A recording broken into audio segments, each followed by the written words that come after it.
It's time for My Favorite Husband, starring Lucille Ball.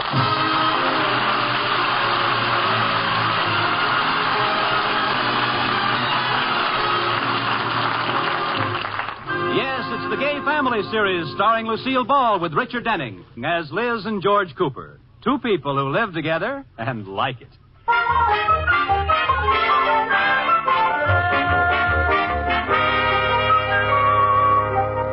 As we look in on the Coopers tonight, we find them in the living room. George's annual vacation comes up soon, and they're discussing the last-minute details of the trip they have planned. George, I have a surprise for you. I'm all packed. Packed already? Our vacation doesn't start for 2 days. I'm being sensible this year. No last-minute packing. Well, I hope you don't try to Stop. I know what you're going to say. We're only going to be gone a week, so you don't have to take everything you own. Well, I just packed the bare essentials. Good. I managed to squeeze everything into 5 suitcases. 5 suitcases for 2 people? No, for 1 people. I haven't packed your stuff yet. Oh, great. Oh, I just can't wait for you to see my new bathing suit, George. You didn't buy one of those scanty ones, did you? One of those strapless suits? No. Oh, that's a relief. Mine is more of a suitless strap. You can take it right back to the store, Liz. Oh. Any woman who would wear one of those suits is crazy. It's strange how you men like to go to the beach and watch the lunatics. Well, that's different. Now, Liz, I don't want to... All right. I'll take it back to the store and get one that has sleeves and bloomers. Well, even that would look better. Thank you, Mac Sennett. George, don't you trust my judgment? I bought a very conservative suit. You'll see when we get up there. All right. Now, let's see. I'll pack your clothes tomorrow. Yeah, what in? You've used all the suitcases. Well, I'll figure out something. Just wrap them in a bandana. I'll carry them on a stick over my shoulder. I'll make room, nature boy. Now, let's see. What else do I have to do? Leave a note for the milkman. Stop the paper.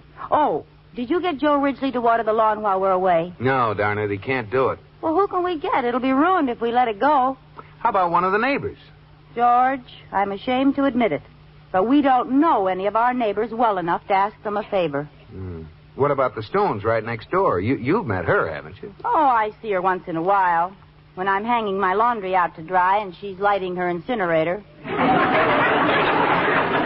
Well, maybe it's a good idea not to get mixed up with the neighbors. Would only lead to trouble. Oh, I don't think we get into trouble being friends with Frank and Mary Stone. Frank and Mary? How do you know their first names? Well, the mailman delivered a postcard here by mistake. Liz, you didn't read it, did you? Just the address. You didn't look at the message? Of course not. Are you sure? Certainly I'm sure. What's it to me if Mrs. Stone's mother had a lumbago attack at Lake Tahoe? Oh, Liz, I'm disappointed. So was I. I didn't learn a thing. Come on, George. Let's go and ask the Stones if they'll water our lawn while we're gone, huh? No, let's let sleeping dogs lie, Liz. Now, don't be like that. Come on. You want to be a good neighbor, don't you? It's a decent thing to do. And besides, I've always wanted to see what the inside of her house looked like. Frank,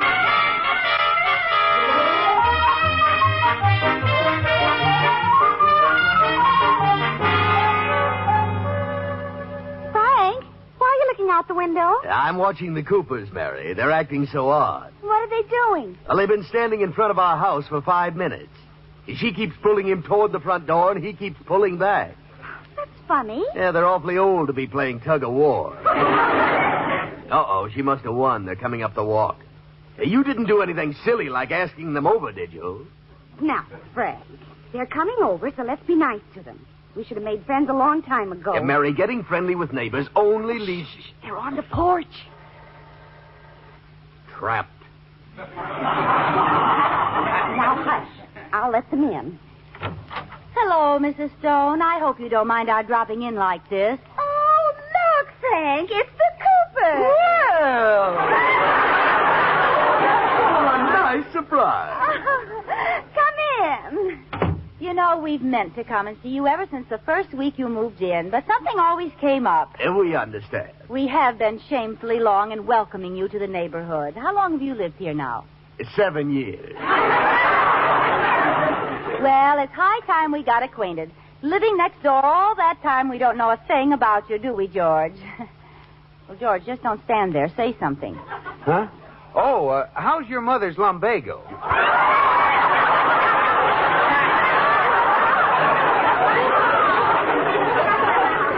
I had to open your big mouth. The mailman left a postcard at our house by mistake one day. Yes. Would you like to watch television? Oh, do you have a television set? Yes, I guess everybody in town has one. What kind did you buy, Cooper? Well, we don't have one yet. You don't? What? Oh, we don't miss it. I crawl in the Bendix and sing, and George watches me through the little window.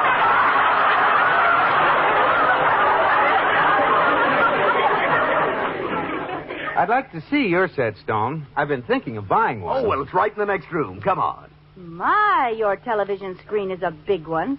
What program is that on now? I haven't turned it on yet. You're looking out the window. Now, wait till this set warms up. You'll really see something.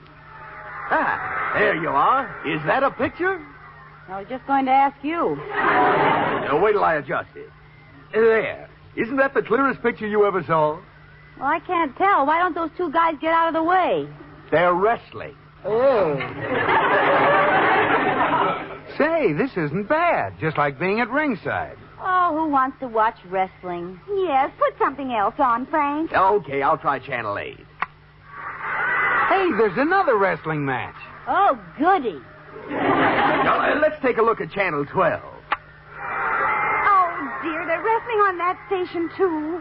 Don't they have any programs that women like? Well, I'll try Channel 13. Oh, there's a show you girls should like. Well, this is more like it. Lady wrestlers. They have programs besides wrestling, Mrs. Cooper. Oh? Yeah, sometimes they have boxing and baseball. Goody dipped in pickle juice. Uh-oh, the picture's distorted. There's something wrong. It's never done this before. You better turn it off, Frank. Okay. Well, I'll have them come look at it tomorrow. Oh, it probably just needs a little adjustment. Why don't we look at it now? George, get that I can fix it look out of your eye. Now, don't worry, Liz. Frank, if you value that set, don't let George touch it. He doesn't know a thing about electricity. Oh, so your wife's the same as mine, eh, George? Why don't the women give us credit for knowing something? Yeah, I don't know why you talk like that, Liz. I fixed our toaster, didn't I? The one that was popping the toast up too hard? Yes, you fixed it. It doesn't pop the toast up anymore. It leaves the toast on the table and jumps away from it. Oh, come on, George. Let's take a look at this thing. Frank, let a repairman do it. Now, honey, why should I pay a repairman to ruin this set when I can do it for nothing? Come on, George boy. Okay, Frank, old man. Merry old girl, call the power company and tell them to stand by for a blackout. Quiet, Liz. How'll we start, Frank? Well, let's get into the back of the set and see where the trouble is. Okay. Here's the screwdriver. You're good.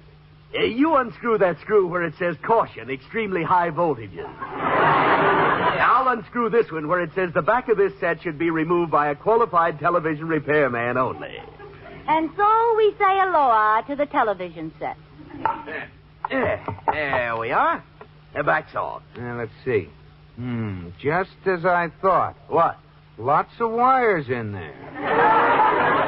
Dad, what deduction? Now, Frank, you stand in back of the set, and I'll watch the screen and tell you what to adjust. Okay. Now, I'll just turn the set on so we can see what results we're getting. Mary, are you sure Frank's insurance is paid up? I wish you wouldn't do that, Frank. Yes, dear. How are we doing, George? Jiggle that wire on the left. How's that? No, jiggle the one on the right. There. Anything happening? No.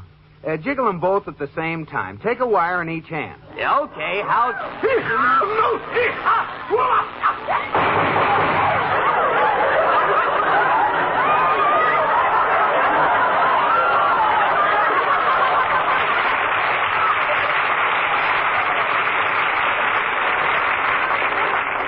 And so we say aloha to Frank Stone.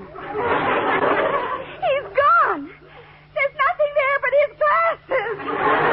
Frank, where are you? I'm up here on the chandelier. You aren't either. Where are you? I'm out in the hall. Well, what's the big idea, Frank? Why'd you run out when George almost had it working? Harry, look at that set. Ruined. What am I supposed to do with this box of burned wreckage? Yeah, if I were you, I'd take it to a qualified television repairman.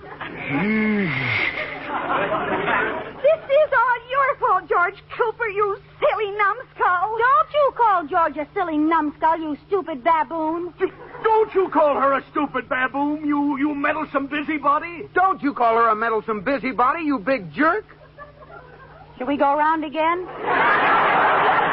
I knew this would happen if we got mixed up with some nosy neighbors. Now, you get out of here. Don't worry, we're going. Come on, Liz. I hope you're satisfied, you and your good neighbor policy. You're going to court for this, Cooper. I'm suing you for the price of my television set. Some people never appreciate. I try to help him save a few bucks on a repair bill, and he sues me. Oh, darn it. Wait a minute, George. We forgot something. Well, what do you want now? We forgot to ask you.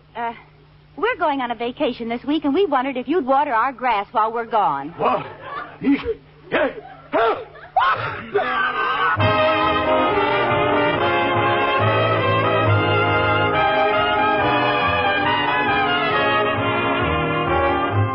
It's the next morning, and Liz is worried over Mr. Stone's threat to sue George for ruining his television set. They're talking it over at breakfast. Oh, I'm worried, George. We've never been sued before. Well, let it be a lesson to you not to get mixed up with the neighbors. And don't worry, that big bag of wind isn't going to sue us. Well, that's not what Mrs. Stone told Katie. What do you mean? That big bag of wind is suing us for $500. $300 for the television set and $100 apiece for each eyebrow he lost. Each eyebrow? Yeah, didn't you notice? They were singed off. Well, but I saw him in the backyard this morning. He had his eyebrows. They're falsies. Well, don't worry. He won't really sue. Mrs. Cooper. Yes, Katie? I don't want to bother you, but there's a strange man in our front yard. Look out the window. Oh, George, it's a process server. Now, there you go, jumping to conclusions. What reason have you got for thinking he's a process server? I don't know. Maybe it's because he's up in a tree looking at us through binoculars. Where? Yeah, he is a process server. Sure. If he serves that summons today, we'll have to go to court next week. And there goes our vacation. Oh, no. We can't let this happen. Oh, dear, he's coming to the front door. Oh. Tell him we're not home, Katie. Well, that seems like cheating. Look, we'll face the music when we get back from our vacation. I'd rather go to court on the bank's time. Yeah, all right. All right, Katie, go ahead. Oh, what'll I say? Tell him we've left. We're spending a fortnight in the Catskills. Come on, George, let's hide. Yes. Hiya, sister. Yes. I'd like to see Mr. and Mrs. George Cooper. They're not here. Don't give me that, sister. I tell you, they left this morning for a catnap in the pork skill. Huh? A nightcap in the foot skill. You're a fast waiter, sister. Boss leaves this morning. Already you're at the brandy. I never touch a drop. Do I, Mrs. Cooper? Of course not. Aha! Shut the door, Katie. Oh, I'm sorry, George. You two really use your heads. Now, we'll never get rid of the guy. There he is again. Oh, don't open the door, Katie. Who is it? It's only me, the Western Union boy. That's the same guy. He didn't even disguise his voice. What do you want? I got a telegram for Mr. and Mrs. George Catskill. Oh, darn it. Sorry, they're spending a fortnight in the Coopers. Well, I'll never outsmart these folks. I will give up and go away. I know you're there, Mrs. Cooper, and I'll get you if it takes all year. Oh, fine. Our vacation will be 2 glorious weeks in the front hall. Peek out the window, Katie, and see what he's doing. No, he'll see you. Let me peek through the keyhole. All right. Now, be quiet now, Liz. Don't rattle a doorknob with your head. Okay. Oh, do you see anything? Yeah. What? Another eye looking back at me. Oh, fine. I know. Katie, get me a fountain pen. I'll squirt him in the eye. Now, stop it, Liz. Oh, you ought to see that eye, George. It's a mean, evil little pig eye. I've got an idea. Katie, you peek through the keyhole while we sneak out the back. Yeah. As long as you can see his eye, we know he's still there. Okay. Oh, you're so smart, George. Come on. He's still there. I can see that awful looking eye. Do you think we'll get away with it? Sure. Now, open the door quietly. All right. Now, let's make a run for the car. Back from the Catskills already? Oh, darn it. Here's a pretty blue summons for you. I'll see you in municipal court Monday morning at 9 o'clock. What a dirty trick. Tell me, how could you be here at the back door and looking through the keyhole in the front door at the same time? Oh, it ain't easy. I taped the mirror over the keyhole. That was your own eye you was looking at. Shake hands with Pig Eye Cooper.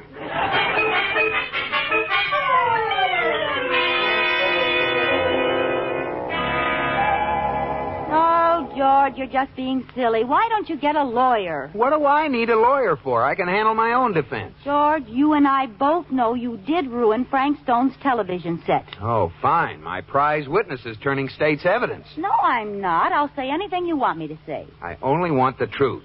I want you to tell the court what happened in your own words. Here. What's this? Well, I've written it out for you to memorize. Oh, well, let's see what my own words look like. Ladies and gentlemen of the jury, on the night of June 16th, 1949, at approximately 7:35 p.m., my husband George and I paid what we thought would be a friendly call on our neighbors. Oh, wait a minute, George. What's this next thing? Flutter eyelids at jury. Oh, I wrote in some directions for you. Oh, yeah. Oh, yes. Here I sob quietly, and let's see, further down I sneer at Frank Stone. Yeah. Now, remember, those directions are as important as the testimony. Uh-huh. I want you to memorize them just as carefully. Oh, I will, George, and I'll put on my long eyelashes. They have a wonderful flutter. It kicks up a breeze.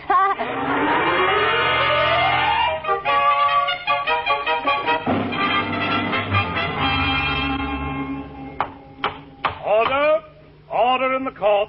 You have everything straight, Liz? Oh, don't worry, George. I memorized the whole thing. The court will now hear the case of Stone versus Cooper.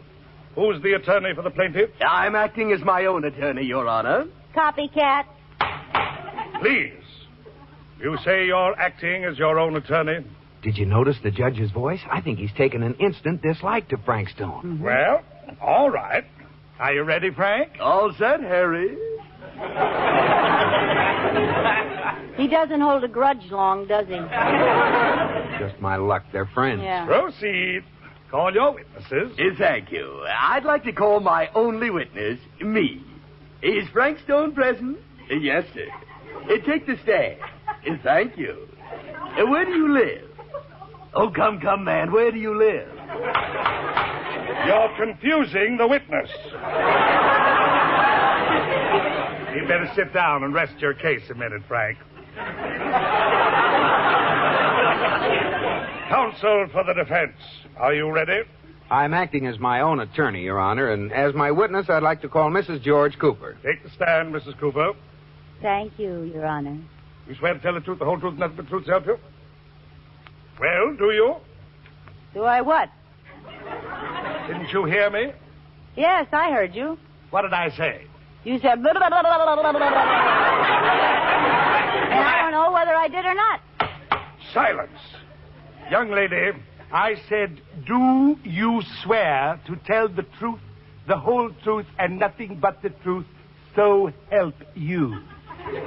Well, why did you say it so fast?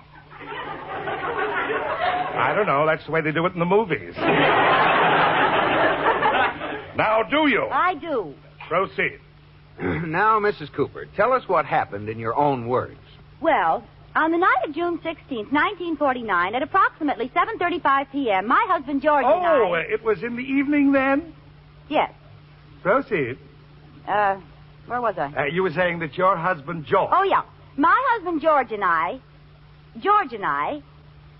On the night of June 16th, 1949, at approximately 7:35 p.m., my husband George and I paid a friendly call on our neighbors, the Stones.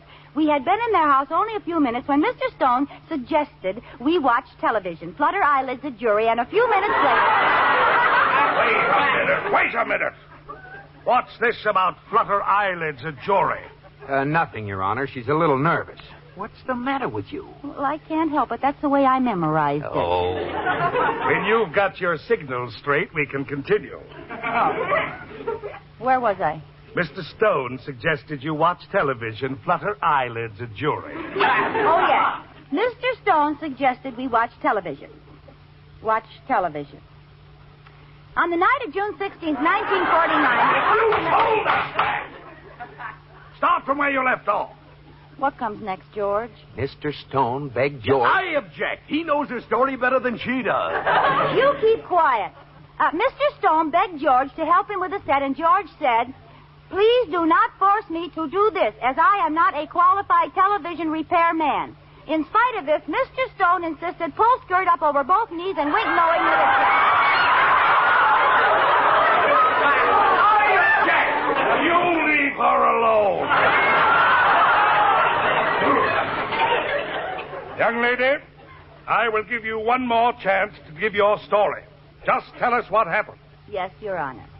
On the night of June 16th... You already told us that! George, he's confusing me. Kindly address your remarks to the bench. Well, it was like this, bench.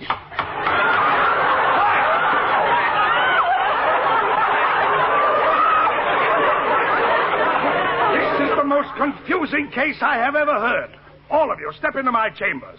I have a television set there, and we can recreate what actually happened. There's the set. Say, that's just like ours. All right. Show me what happened. Well, first we took the back off, like this. Yes, and then what happened? Well, he told me... He insisted on going into the back of the set, and he told me... One at a time, please. Oh, they're too excited, Judge. I'll show you what happened. Now, you be Frank Stone, and I'll be George. All right. Now, get him back of the set and take hold of that wire on the left. Nothing happened. Well, now take hold of the wire on the right with your other hand. All right. Still nothing happened. See? I don't think you have much of a case, Stone. Well, that isn't the way it was at all. It isn't? It is, too. Oh, with one little exception. The set was turned on like this.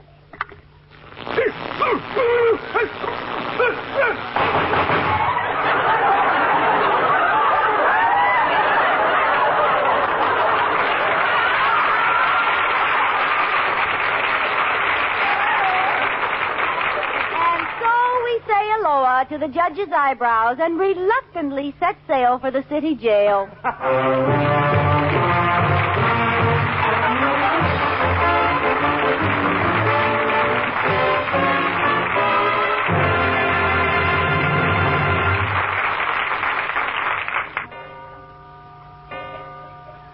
George, why don't you put out that light and go to sleep? I'm not a bit sleepy. It's late. I can't help it. I'm not a bit sleepy. If you yawned, that would mean you were sleepy, wouldn't it? I guess so. I bet I can make you yawn. I'll bet you can't. I'll bet I can. Doesn't affect me. You're wasting your time. Yawn, yawn, yawn. Y-A-W-N. Think of a dog yawning. Think of a baby yawning. Think of yourself yawning. Yawn, yawn. It isn't affecting me at all. Good night, baby.